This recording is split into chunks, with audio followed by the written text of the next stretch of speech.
Taylor Swift's Eras Tour breaks $100 million at the box office. A24 wants to create big IP projects, and Marvel fires the staff for Daredevil and hits the reset button on the TV show. Let's break down this week's movie news.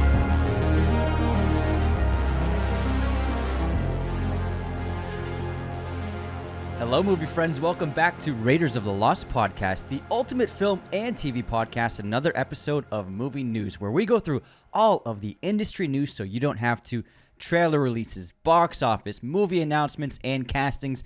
There's a lot to get into. Let's start with the box office. And what we got, Taylor Swift absolutely demolishing the box office. Her new Eras Tour concert movie debuted with $109 million opening weekend domestically. And this is available to see at every AMC theater around the globe. It's projected to close in at around $300 million domestically on its total run.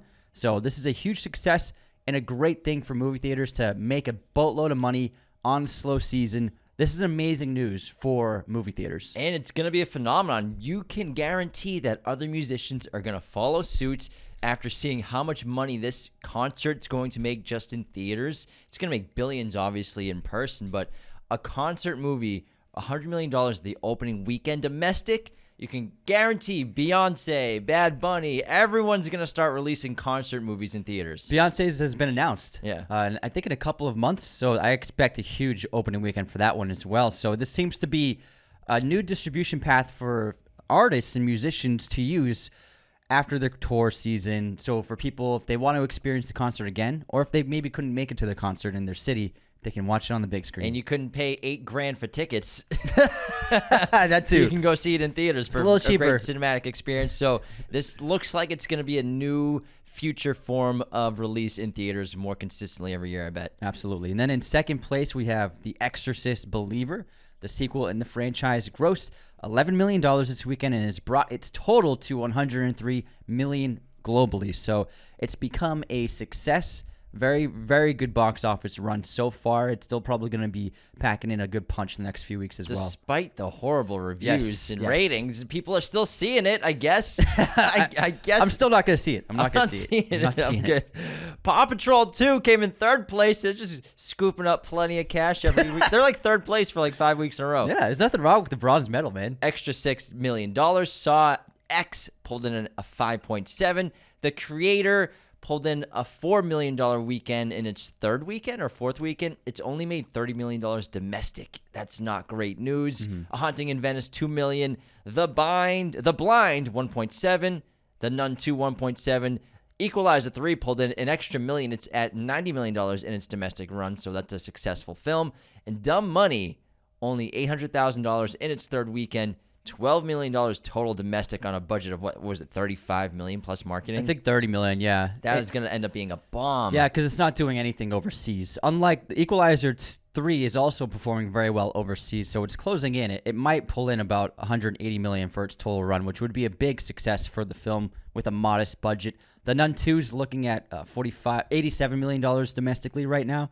And then A Haunting in Venice is at $42 million domestically. So horror, man. A pretty modest success for these films, especially A Haunting in Venice. It looks like it's broke its budget and is performing well, breaking even now and profiting. But Equalizer and The Nun were very profitable films. Now let's get into the top stories. And there are actually 3 huge ones, but we'll start like kind of alphabetical order with A24. So they want to create big IP projects, big action movies. And we talked about this a little bit last week, and they were in a bidding war with, was it Miramax? Yes. For the rights to make Halloween TV series and I believe film adaptations. The whole IP, yeah. And so Miramax beat them out, and they're going to make a whole universe of Mike Myers, I guess, content, even though he's already had 13 movies. I like your tweet. Yeah, I mean, it's like you're building a verse around one character? I guess so, yeah. So you can guarantee they're going to start creating original characters in the world, probably. Maybe another killer. People kept commenting Season of the Witch as a possible inspiration. I haven't seen those adaptations of the Halloween franchise, but I think there are more extended characters in those movies. Probably. But I'm not totally sure. So Halloween is just getting rolling. It's going to get a TV series, multiple movie adaptations going. We know you forward. missed it. It's been a while. Now, why does A24 want to create big action movies, big IP projects? And we've been saying it all year. They lost hundreds of millions of dollars the last year and a half on movies like Beau is Afraid, You Hurt My Feelings, Past Lives. All those movies had budgets over $35 million, and they all performed under $10 million at the box office, meaning that A24 probably lost about $50 million on each of those movies, because when you factor in marketing and you factor in ticket sales, half is going to the movie theaters. I mean, Beau is Afraid didn't break $10 million. Past Lives made like $5 million. And You Hurt My Feelings under $10 million. I believe that Past Lives was about $8 or $9 million. Domestically, it was very low. So they lost hundreds of millions of dollars just on these 3 movies. I mean, if it wasn't for Talk to Me being so successful, $80 million on $3 million budgets, they'd be really hurting. But that's why they want IP projects, to get a consistent cash flow. IPs, they get guaranteed butts and seats. Exorcist Believer, the movie's probably terrible, $100 million at the box office. Exactly. And guaranteed merchandise sales, guaranteed fan base. So that's why they needed consistent cash flow, and they've made some skeptical decisions on with their movies they're greenlighting. So the movies they're greenlighting are fine. It's this, they're giving him these kinds of movies too much money. There's you got to understand the business side of it. I understand that they want to make these medium budget films, but also understand our audiences, general audiences, interested in seeing these kinds of movies, and they clearly aren't. Also, I mean, the hint of this happening was when they greenlit a sequel to Talk to Me after its opening weekend. I don't think they've ever made a sequel before, A24. I'm not sure. So the fact that they immediately greenlit the Talk to Me sequel right after its opening weekend being a good success, that was the first indication for they're probably going to look into franchising a lot of films. And also, the action genre is something they've been pretty light on, and action generally performs very well. And even if it's a movie that doesn't take off culturally, they still do pretty well at the box office, like action movies. So action is a safer genre to go if you're trying to generate some cash flow and revenue for your company. And they can still make... So this doesn't mean they're never going to make interesting movies again. They can still do both. So they're just they're exploring this new region of making more IP-driven stuff, making more brand projects in action, adventure, probably CGI fests in a way, so that they can still continue funding the auteur projects, the character-driven projects, and giving filmmakers the money they need to make their visions possible. They'll only be able to do that if they can generate more cash flow. So it does not mean A24 is going to stop making really cool movies. They will always be doing that.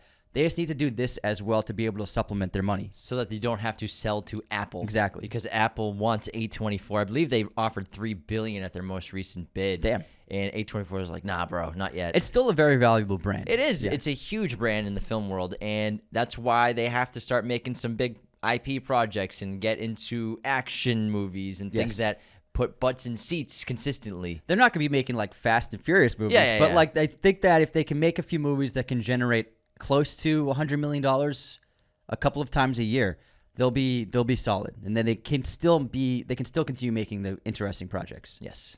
Let's move on. All right, next up, Daredevil at Marvel Studios is under fire. So the production of the television series was just put on halt, and Feige and the executives fired the writing and directing staff for the series after watching the footage of what they've filmed so far and being very dissatisfied with the series. Apparently, Daredevil doesn't even suit up until episode 4 of the series, which is so mind-blowing to me, how you have a superhero character TV series and you don't even see the hero character until the 4th episode. How's it not the opening scene? How is that not the first thing you see? You're right. The first scene should be Daredevil kicking ass against criminals. What's the first 3 episodes? Who knows? Is it just courtroom drama or something? Who knows? Like, what is, if he's not fighting crime as Daredevil, what is the first 3 episodes that they filmed? It's shocking. I mean, when we talk about this, we talk about Blade. I'm not surprised, honestly. I saw this coming a mile away. Blade went through how many rewrites, then ended production a week before going into filming. They stopped the production, hit the reboot button, hit the reset button on Daredevil just now. The reset button right before productions or during productions is shocking. Is anyone reading the scripts at Marvel? Is anyone proofing anything? Or are they saying they're hiring a bunch of people? Cool. All right, here are the plot points. Great, get it done. Then you're not watching it till it's done? It's unbelievable to me. I saw a comment in one of our clips about it, and someone said that they're probably relying on this method, like the execs are relying on a method of they have a staff, and they're letting the staff handle like show running duties, basically. And so like the execs they're not reading the scripts or watching the footage, but their staff is. Well, who's the staff? Exactly. So that's the question. It's like who are they hiring for staff? Yeah, like if Feige and company aren't reading the scripts and watching dailies, then who is? And that's really who's making these decisions. And I feel like that's a mistake of management. And like there should be some hierarchical structure of like there should be people who are actually show running the television production as a whole. Like maybe there should be like a group of 1 or 2 people, kind of like what Warner Brothers just did with DC, of maybe 1 or 2 people overseeing the production of these shows, who are like in the trenches, like understanding what's being written, what's being produced, what's being filmed, and know what they're doing. Because it's absolutely bonkers to me that the execs they're producing this show, and they haven't watched anything until it's almost done with production. They haven't read anything. And they haven't read anything. It's just shocking to me. How do you let a show get made? Basically, I'm sure they shot half the entire season. Definitely more than four episodes. Because not only did they finish 4 episodes, I'm sure they shot so many bits from later on in the season. Exactly. I mean, they don't shoot chronologically, but they probably shoot episodically for the most part. But what a tremendous waste of time and a tremendous waste of money and resources. And this, I'm not surprised, though. We just saw this with Blade in October. They were about to go into filming. A week before, director fired, rewrites, complete rewrite on the script, a whole new movie basically. After you've already secured your locations, Mahershala Ali probably got in stupid, ridiculous shape, built sets, insane costuming. It's blowing my mind that they're not reading scripts until they're about to go into production or mid-production. It really makes no sense to me whatsoever. I don't know what's going on. How does that happen? And then there's another. It's got to be a $150 million show. Oh yeah, at least. I mean, those courtroom sets. People love Daredevil. It's a big property for them. But I'm it's not very surprised, valuable. man. Not surprised. Still, let's segue into another Disney issue. So Disney is under fire for a film that they released in the spring called Prom Pact. It's a teen comedy high school film called Prom Pact. And when it came out, it was pretty well received. People like it. However, it's just gone viral. A clip from the series which showcased AI extras in the background of a basketball game scene. And you can see in the crowd about the first 2 rows of actors are real people. But then, and there's people sprinkled, like real people sprinkled throughout the stands, the bleachers. However, there are a ton of AI characters there sprinkled in to fill in the gaps between the actual people in the scene. And it looks terrible. It looks like video game characters in the fucking stands. But it looks like video games from 1998. Exactly. So these are digital scans of actors, people who have sold the rights to use their image. Disney and other studios apparently have probably been doing this for years for background extras. And this comes like as a timely moment during the SAG strike, during the AI talks and the troubles with the future of AI. And man, I it's just hard to like continue supporting a company that just is continuing to take away jobs, revenue, and power from actors, and yet they rely on actors. And man, especially after the Secret Invasion AI opening credits, like when I saw that, I'm like, I'm not going to watch this show after that. Are you serious? It's an interesting thing to talk about and discuss, specifically the extra work, because CGI and digital extras have been created since the technology was really developed. If you think about it, when you're talking about movies with stadium sequences or movie theaters or like a basketball game, a lot of sequences, actually be surprised how many digital fans there are. It's just odd to see it on such a blatant level where it's like a medium shot of the bleachers and it's literally a row of humans. Then behind them, it's a row of digital CGI and AI people versus, you know, you have to rotoscope or you have to insert 50,000 people into a stadium. You know, that's a conversation where like how you can't get like a boxing movie. Yeah, you can't just get 50,000 extras out of nowhere. Like when you watch a Creed movie or something like that, most of the crowd is either animated CGI or superimposed from another stadium. You know, it happens a lot, especially even the concert films, the biopics, the Freddie Mercury one, quite a bit of that is CGI or crowds from other sequences, other performances. Star is Born, even another example. But it's just odd when it's like literally it's a medium of actors on a bleacher, and then the row behind them, it's fake animated people that it's not even, they're not even hiding it, and it's so obvious and so fake looking. It's just almost like they don't give a crap and they don't care for the audience. They're just banking on you being half on your phone, half looking at the screen, that it's like whatever, they're not paying attention anyways. And the main issue is these are digital scans of actors who have sold their the rights to use their image forever, and that's the real issue. And then there's some articles written about how when actors are signing contracts with studios like Disney to work on a series or to work on like a franchise, they are pretty much forced to sell their likeness for use for future purposes. And so that's another issue that actors are facing. It's like, okay, sign your likeness to us, sign it over to us, or don't act in this movie. It's up to you. Do you want to be in this Marvel movie or this big TV show or not? And so actors are getting put in a situation where they kind of like, I have to sign my likeness over because this is my big shot. So they're put in a terrible situation. That's like why Jet Li didn't want to do The Matrix Reloaded, because he didn't want his own personal style of kung fu and martial arts to be digitally scanned and owned forever by Warner Brothers. Smart. That's why he wasn't in that movie. He was offered it, though. But he would have been great. Yeah, he would have been awesome. Let's move on to some more digital tech stuff. So Best Buy has announced that they will stop selling physical media by the first quarter of 2024, meaning no more Blu-rays, no more DVDs. And this comes amid the ascent of streaming video, obviously, and sales of DVDs and Blu-ray discs have plummeted, specifically the last couple of years. U.S. physical media revenue in the first half of 2023 dropped 28%. That's scary. To $754 million from $1.05 billion the year earlier in that same period. So it's just plummeting. No one's buying DVDs and Blu-rays anymore. What was the revenue of Blu-rays and DVDs in 2005? Was Blu-ray out by then? Okay, just DVDs. Like 2010. Just DVDs. No, but then like go to 2010, 2012, where Blu-rays, they're a lot more expensive. They were fire, and everyone's getting collections built up of Blu-rays. And, DVDs were kind of dead then, but in the Blu-rays, like the new medium. The quality was so much better, so people were like, it has to be Blu-ray. But like, I want the revenue must have been tens of billions back then, because it really helped support the industry in a big way. Even if a film didn't perform well at the box office, it could rely on the revenue from physical media sales. So this is the time. This is inevitable. Times are changing. Media is changing. Eventually, it will get to the point where maybe you can only get these things on Amazon.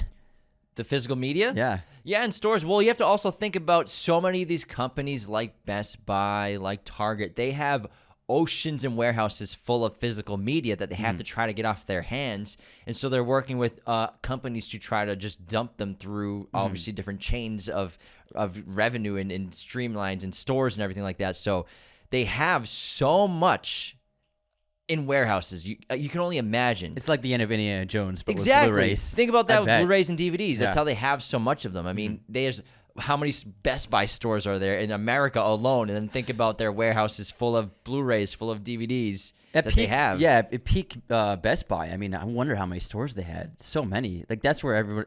That Radio Shack was like a tiny competitor, but Radio Shack was more specific. Nothing compared to Best Buy. It was the size of like a Panda Express. Yeah. It's like Radio Shack was just like, here, you need like an HDMI cable. Yeah, that's why I said tiny. Yeah. I said tiny. Shouldn't even be in the same conversation. It's tiny. It's a little store. If anything, Barnes and Noble's kind of a competitor to Best Buy because they sell DVDs there.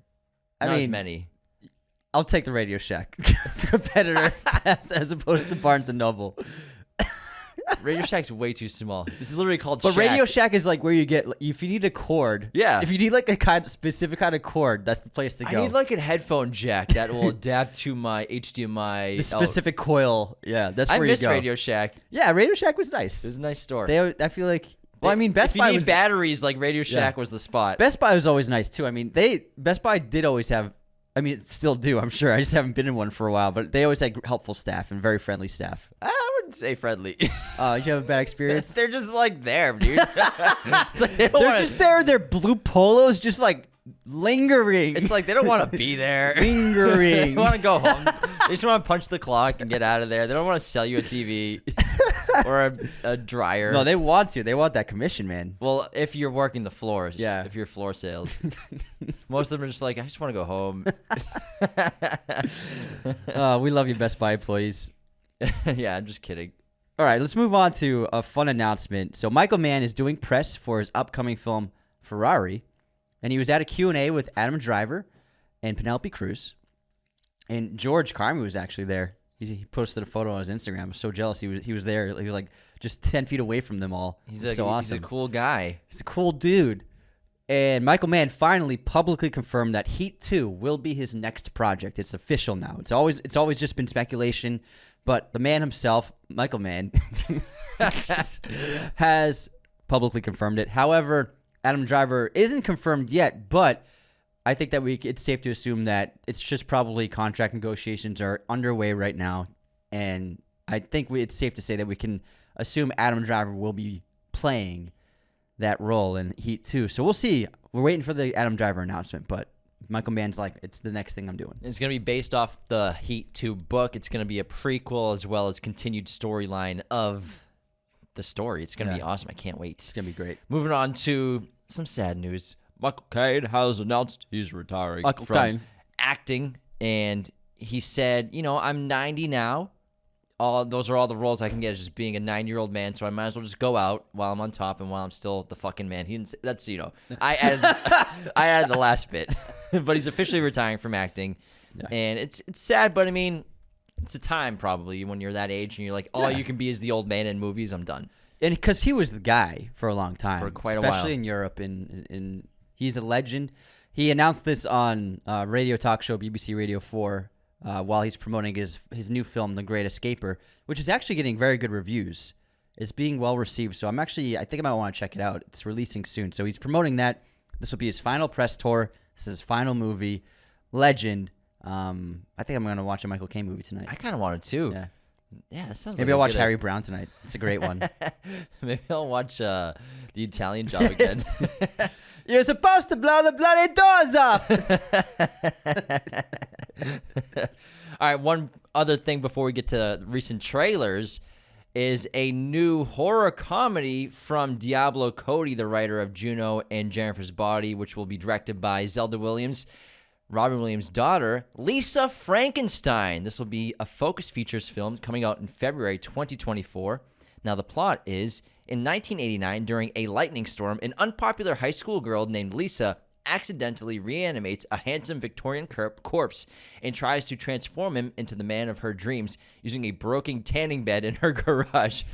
This sets the stage for a coming-of-age love story about Lisa, the misunderstood teenager, and her high school crush, who happens to be the reanimated handsome corpse. Together, they embark on a murderous journey to find love, happiness, and a few missing body parts along the way. I think this sounds really funny. Yeah, it's fun.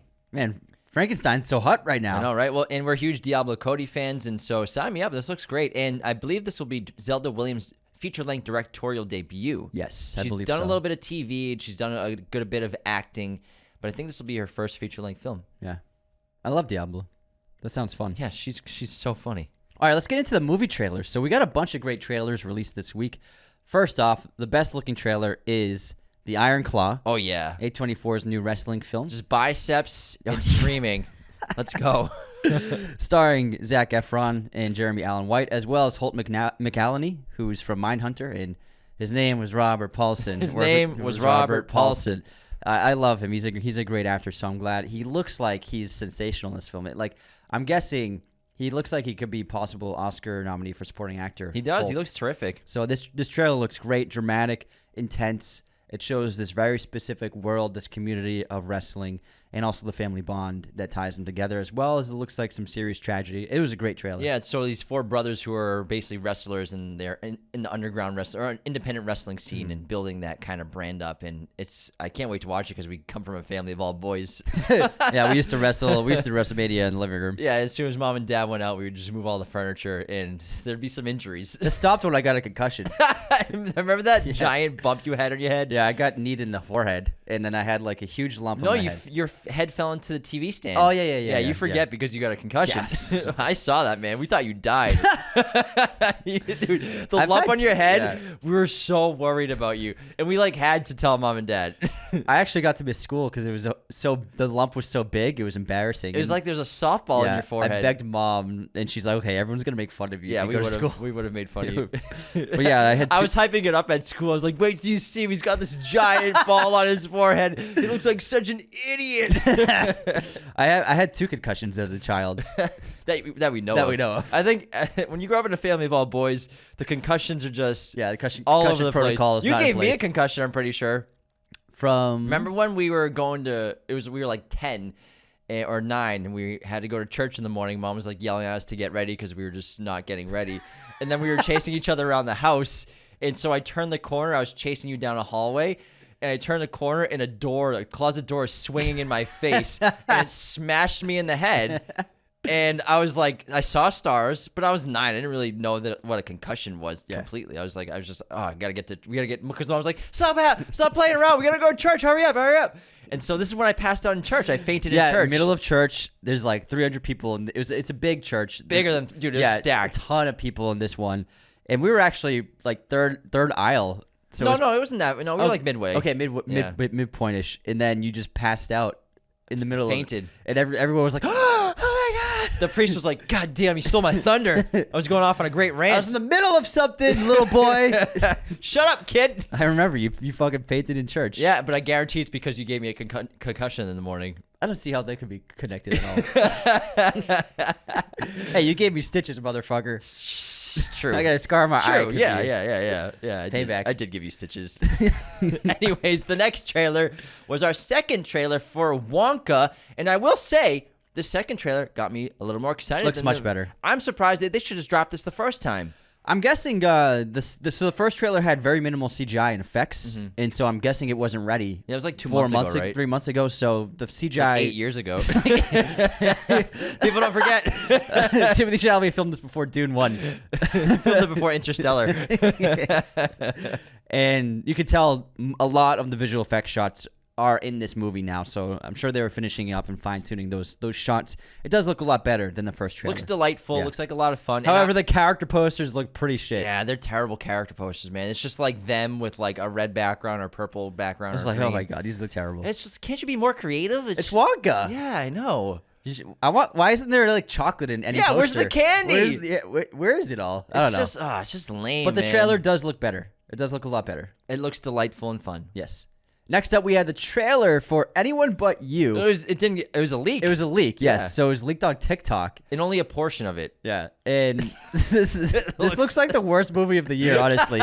So it stars Glenn Powell and Sydney Sweeney. Nobody really knew what the plot of the film was, but so the plot is they're two people who can't stand each other, but they're going to pretend to be a couple in love to fool their family and friends on some vacation. And it's like the trailer is like they like hate being around each other, and like they hold hands and around people, but then once they clear the space and nobody's around, they let go of each other's hands. It's like, what is this? Like, you already know the plot. It's so cheesy. You can write this before you see the movie. Like, you know how it's gonna end. They're gonna end up together, and we actually love each other. But like, that's not that tough of a deal if you're in either of their shoes. Like, I gotta pretend to be in love with Sydney Sweeney. That's what it is. Like, they're both so hot. It's like, how are these people not at all attracted to each other? I know. It's like, it makes no sense whatsoever. It's not that big of a deal.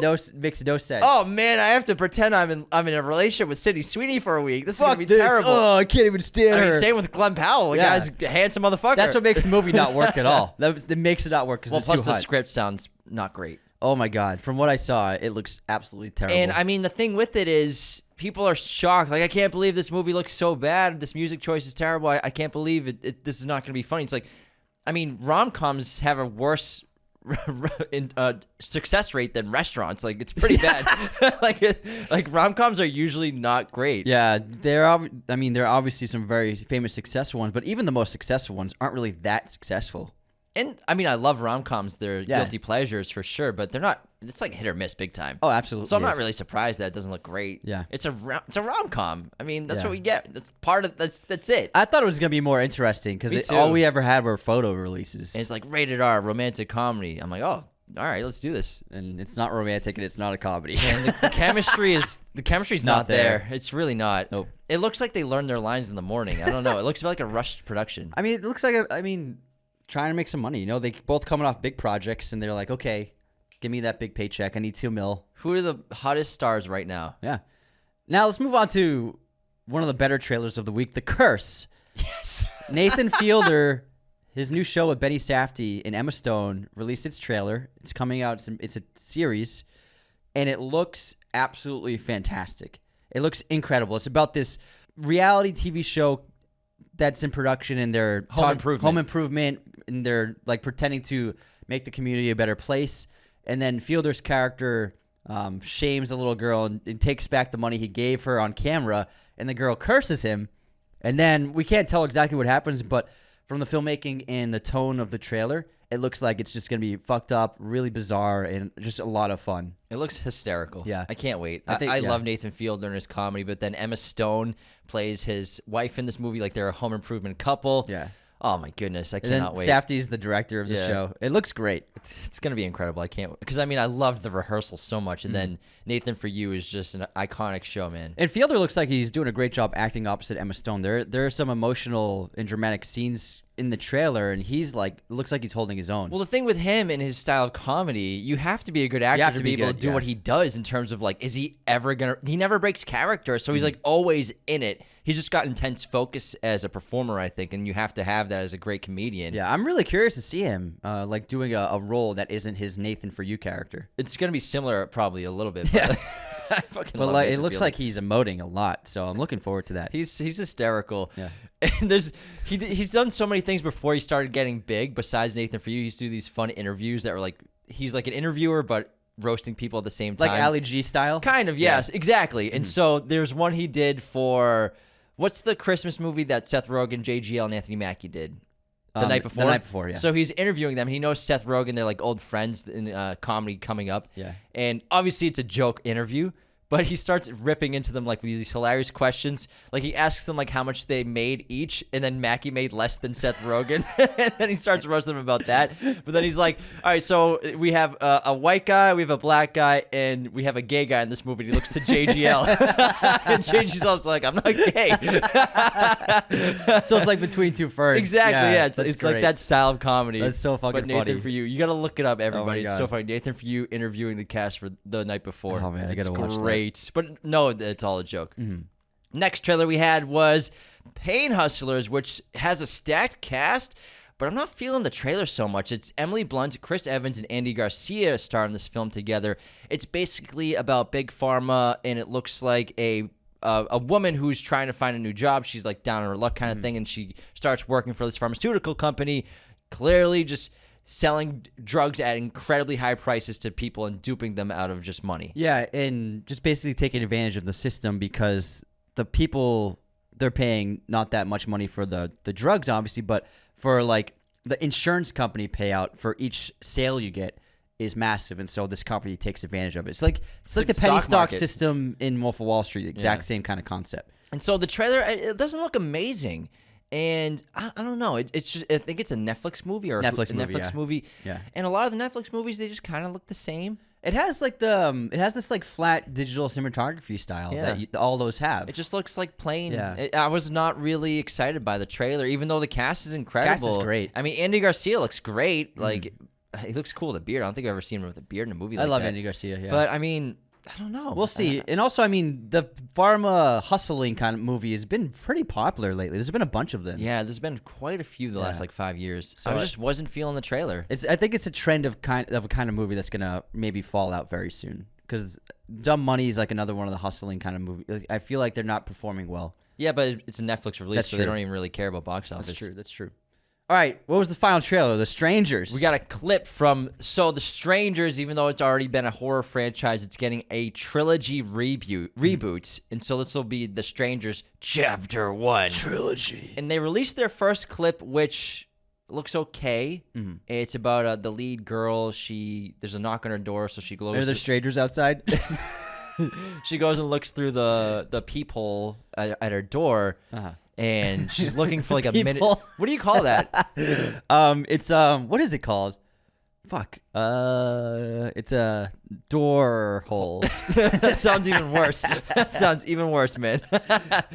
So she's looking through the thing. pier hole. And for like a minute straight, and there's no one there. And then in her house, someone walks by, and she doesn't notice. In the background? Yeah. Uh-huh. Like in the foyer behind her. But she's still looking through the peephole. And it's just, I guess. I mean, I liked the first one, but I never thought it was like amazing. And they made a sequel, then they made a prequel. And now they're making a reboot. They made a prequel? Yeah, they made a prequel to The Strangers. What's how do they find the bags to put over their heads? Yeah, where they get the masks. But I like the original too with Liv Tyler and Scott Speedman. It's fun. It's good for home. I mean, not fun, but I think it's fun. It's a laugh riot. I love horror movies. They're fun. Was Africa, Brave Africa. It was a laugh riot. Patrick, you shouldn't have. But yeah. It's an odd thing that the horror IPs they're being planned as trilogies from the get-go, from this one and then The Exorcist, and then there was the Halloween one. So the studios with the IPs they own with the horror franchises, they're like, this is a trilogy already before they even get going. But but still, this clip's not like I've never seen this 1,000 times in a horror movie. Yeah, same. But I mean, maybe it'll be good. But that was the final trailer clip that we're going to talk about in this episode. That's it. No more trailers. Okay, here's some miscellaneous news for the week. There are rumors floating around within the companies of Universal and Warner Brothers. And again, this is just speculation, but rumors are saying that Universal is interested in buying Warner Brothers sometime in the next 4 or 5 years. I don't believe that. We'll see. I mean, that's insanely expensive. I mean, Amazon just bought MGM. Yeah, but it's Warner Brothers. Yeah, but Universal's huge. Do you want that? I don't want that though, because then we have just competing. It's basically just I don't want. So here's this crazy stat. Then it's going to be like eventually it'll just be Amazon versus Universal. So in the 1980s, 60 different network studios owned all of media. So it was spread out amongst 60 different companies: TV, film, entertainment. But now it's 6 companies own everything. Yeah, the mega corporate. Yeah, the mega corps. And so it's and even those are owned by super companies. So like, I mean, and even those are owned by ultra super companies. Yeah, Universal's owned by Comcast. There's really just one company that owns everything. Warner Brothers is owned by AT&T. You know what I mean? Yeah. So there is like an even bigger company that owns these companies. But I mean, we're getting to the point where maybe, unfortunately, down the line, there will be one or 2 companies that own all the media. It'll be like 1 or 2 production companies, and then it'll be streamers, tech companies yes. turned studios like Yes. Netflix, Amazon, Apple, Hulu. Disney. Yeah. They'll all have their own still. Mm-hmm. I don't know. And then there were rumors floating around that Iger is interested in selling Disney to Apple. That's crazy. Yeah. I mean, when you think about it, I mean, Universal has a ton of money. They really do. And the thing with Warner Brothers is they work together. I mean, Warner Brothers properties are at Universal Parks and Universal Studios, so they already have a relationship. They co-distribute sometimes. They make a cut of each other's profits in some sectors. They're buddies. They hang out. They're still competitors, but I don't know how I feel about that. I want less. I want more companies in control rather than less companies in control. But it's an inevitability. Yeah. It's just going to happen. That's the way that capitalism works. There should be some kind of, I mean, there's the monopoly law that prevents a monopolization of an industry by large corporations. I think that, I mean, we got to get to the point where that's going to be an issue. It's pretty odd. Yeah. It's pretty odd. But I guess Warner Brothers is hurting if they're even having conversations about this. Hurting more than we thought. Even though Barbie made $1.4 billion, you still owe me some lunch. Shit. Well, I mean, in terms of rental, this box office, it's odd. Let's move on to some other miscellaneous. I did buy lunch. I bought Joy the other day. Oh, I didn't. So well, that's the lunch. All right, although cool. you should, that was All right, deal. Yeah, that was it. All right, cool. Done. All right, Ocean's prequel. So another Ocean's movie is going to come out. So Jay Roach has been announced as the director of the upcoming Ocean's prequel starring Margot Robbie and Ryan Gosling. We talked about this months ago, and he previously directed Bombshell, which starred Margot Robbie. So the Ocean's prequel, I guess this will be Danny Ocean's parents? Yes, it'll be how he was conceived. Jesus fucking Christ. How was Danny Ocean conceived in the womb? Although, I mean, an Ocean's movie period piece in the 70s sounds fun. Sign me up. And honestly, they both fit the mood and the aesthetic and vibe of the movies. I think Gosling fits it perfectly as well. But clearly, this is actually kind of genius just to capitalize on them two from Barbie and Ken and do it again. I think it could be fun. Although, I mean, for me, the Ocean's movies really hinge on. I mean, it's that cast is so great. So dude, it's hard to. Clooney and Pitt. It's hard, and Damon. And Damon. Cheadle, but I mean, Clooney and Pitt are like the leads. Yeah, it's them two together. We'll see. I mean, because the cast has to work. So we'll see. It's all about chemistry. They clearly have chemistry. Yes. But I wonder how many people will be in the crew. Because it doesn't have a number in the name. It's just Oceans. Oceans. I mean, just make it them two. No, you Oceans gotta have, 2? you gotta have a crew. You gotta have a crew. Oceans Origins. I wonder what they'll call it. Oceans 7. It's just called Oceans, bro. That's what it's called, Oceans. All right. I think. Well, maybe they'll change the title. No, they have to. It's IP, bro. Yeah. All right, next up, speaking of IPs, Francis Lawrence, the director, said in an interview that he regrets splitting up the last 2 Hunger Games movies. So, Hunger Games Mockingjay is just one book. Not even that long of a book, probably like 350 something. And it was made into 2 films that were incredibly lackluster and ended the franchise on kind of a meh tone. He recently said, "I totally regret it. I'm not sure everybody does, but I definitely do.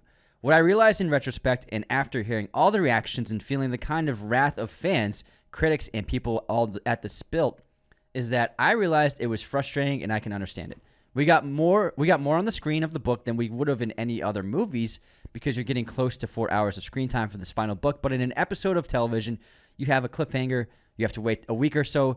And so when you could just binge it and then you can see the next episode. So making people wait a year, I think, came across as disingenuous, even though it wasn't our intentions. We didn't want to be disingenuous. So I thought it was a mistake because the movies shouldn't have been split. It's not that big of a story. It's not like Deathly Hallows, where it's a 750-page book with a ton of story. And they picked a great spot, Deathly Hallows Part 1 to end. Excellent at point. The cottage. Yeah. This Hunger Games book, it's not that long. It's pretty straightforward story. Not much going on. It's not that dense. None of the books are. That doesn't mean they aren't great. They're awesome books, but it doesn't deserve to be 2 movies. It would have worked so much better as one film. Yeah, I agree. And, that's good of him to admit that. And I'm sure there's a lot of studio pressure to make 2 movies, as much box office as possible. I'm sure that was a huge factor. It wasn't just Francis Lawrence's decision. Yeah, I mean, Twilight did it. Harry Potter did it. Harry Potter, you had to. You had to do it. You couldn't make that one movie. Yes. You could not make Deathly Hallows in one movie. Well, I would love to. Like, it'd be a 7-hour movie. It'd be great. Like, I'd be there for it. It'd be great. Let's move on to some other news. So, did we see a new trailer for The Killer last night? It wasn't new. It's what they released 2 weeks ago. But seeing it on a big screen, you see the little things. So we saw it. We were at the movies last night and saw the trailer for The Killer, and it looks awesome, by the way. And there's some cool information about how Michael Fassbender never blinks on camera in The Killer. And David Fincher's focus puller highlighted something remarkable, that he didn't blink at all. And this is to quote Fincher. Michael's eyes betray a lot. He can hold a lot of conflicting things in his mind, and his eyes allow you to access it. He's like Daniel Craig in that way, saying, I can do it better. Tell him to stop 1/3 of an inch shorter, and he can fine-tune that technical stuff, while on top of that, he's got really good ideas about behavior. He has this gift as an actor, but clamped on top of it is this incredible discipline about how he subdivides his next move. Gets me so excited for this movie. He's a great physical actor and nonverbal actor. And so we saw the trailer in theaters last night, and it's the same trailer, but I know what you mean, because while we were watching it, because it's on a big screen, and because David Fincher, he likes to cut his movie trailers very fast to the rhythm of the song that he's using, and then to keep the audience kind of disjointed and unable to really keep track of what the story of the film is. I never really seen a trailer like it before. He did it with Dragon Tattoo. Just the super fast frames. Exactly. Boom, boom, yeah. boom, boom, boom, that boom. When the studio lets him cut his trailers, that's what he likes to do, because he wants the audience to feel the movie and get a sense for everything while still not being able to understand what the story is, because it's cut so quickly. And you're like, it's 2-second cuts the whole trailer, and you can't really get a sense for any spoilers, because they'll show like a revealing moment, but when you go watch the movie, you can't remember that in your mind because the trailer shot was so short. It's a great way to edit a trailer for giving the audience a sense of the film without giving anything away. And I love that kind of editing. And then watching it on my phone, I couldn't really tell what was going on too much, but then watching it on the big screen, I saw the little moments, and I was like, oh my God, it looks so much more brilliant when you can see it on the big screen. And the sound design is great too. We're definitely going to see this in theaters. Oh, hell yeah. Select theaters only. So Los Angeles, New York, and some others for sure. Sorry, everybody else who lives in other states. Sorry, Idaho. Sorry, Idaho. Really We smart. roasted Idaho last We week. didn't roast them. We just said that they don't have an IMAX screen. They have problem. one. Someone They have DM'd one? us. I Yeah. figured someone They have correct. one, All right, yeah. thanks for letting us know. Yeah, they do have one. In the whole state, that's unfortunate. If I had $100 billion, I would put IMAX screens all over Idaho. Really? Yeah. You better hope they show up. First order of business. All right, our final bit of news was a new poster for Napoleon, and it slaps. It's just him charging on his horse. That's the poster. Going into battle. Yeah. I cannot wait. No for this floating movie. heads. No Photoshop. It's just it's a poster that's an image from the film, and it just looks so great. It gets me fired up, and it's Joaquin really riding that horse, charging into battle, and I fucking love it. Really killing people. It helps him get into the character. He's a method actor, man. He's gonna start slitting throats with that sword. All right, that wraps movie news this week. Thank you so much for tuning in. Episodes recently. Last week we did some great ones. We did an episode on horror hotties. We did Jennifer's Body. We did Pearl. We did Ready or Not. On Monday we did an episode on The Marauders. The Marauders, our fan fiction. This week coming up on Monday, tomorrow, we're doing an episode on the best Stephen King adaptations. We're talking about the horror movies, The Shining, Carrie, but also movies like Stand By Me, Shawshank, just talking about all of his best movies. We go through his 20 best adaptations as well as some honorable mentions. We ranked it from best to worst. Yeah, it was a lot of fun because he's written so many amazing books with over 50 film and TV adaptations. It's crazy. It's insane what he's done for horror. And then on Wednesday, we did a review on The Town. The Town Kid, The Town guy. Guy. It was a wicked pissa. You don't want to miss that. And then Letterboxd Recap came out this past Friday. We watched a bunch of movies. I watched 65 movies last week. Yeah. And then obviously you all know our short film Midnight Ruin premiered on YouTube. Oh, You can yeah. check it out for free anytime. Please leave us an IMDb rating. A Letterboxd review would be great as well in rating. But also the ratings on Letterboxd, we're getting flagged for too many fives.